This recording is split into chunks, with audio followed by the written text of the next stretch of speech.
जोबोर मोजां दिनै दरंगार जिल्ला समष्टि हिसाबैथ' जोङो जोबोर मोजाङै दङ जोङो बेखौ देग्लाय 2025आव बे समष्टिखौ जों उद्धार खालामनो हागोन मानोना गुबुन गुबुन जातिफोरनि जिब्लानाखि भटार्सफोर दङ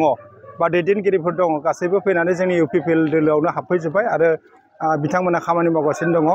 बेवहाय जोंनि 26टा जनगोष्ठीनि मादाव अन्ततः जोंनि दरंगाजुलियाव 10टासो जाति जनगोष्ठी दङ बे गासैबो फिसा फिसा जनगोष्ठीनि जिब्लानाखि माबाफोर दैदेनगिरि आरो भटार्सफोर दङ बे भटार्सफ्रा जोंनि इउपिपिएलखौ आजावना लाबाय आरो दिनै जोङो दरंगाजुलि समष्टिखौ 25निफ्राय 26,000 भट लानानै जोङो देरहानो थांगासिनो दङ जोङो दरंगाजुलि समष्टियाव देरहालांनायनि सार्थुआव जोङो न'खर न'खरबो हाबदों आरो गामि गामिबो हाबदों आरो लोगोसे गासैबो भटार्सफोरनि माबाखौ जोङो जोंनिथिं लाबोनो थाखाय जोङो सान हर खामानि मावगासिनो दङ बुथ लेभेलाव हक प्राइमारि लेभेलाव हक इन्टेलेक्चुवेल लेभेलाव हक आरो जिखिनि जोंहा साइलेन्ट माने बुद्धिजीबीफोर दङ जायफ्रानोखि राजनितिजों डाइरेक्ट जड़ित गैया बिथांमोनाबो इन्टेलेक्चुवेलफ्राबो जोंजों दङ सिनियर सिटिजेनफ्राबो जोंजों दङ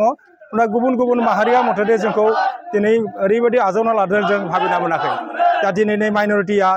मोनसे रेलि खालामगासिनो दङ बेबो मोनसे माबा खालि जोंना दरंगाजुलि समष्टिखौ सरकारा खालि फोसाबनोल' बाखि दङ जों गोरलैयैनो देरहालांगासिनो दङ रायजो राजानि माबायदि अनसायनाय मोनदों सार रायजो राजाफोरनिफ्राय माबायदि मदद मोनदों नोंथाङा रायजोआरि राजाफ्राथ' जोंखौ दिनै माबाना लागासिनो आखुवालिना लादों आजावना लादों जे इउपिपिएल दोलोआ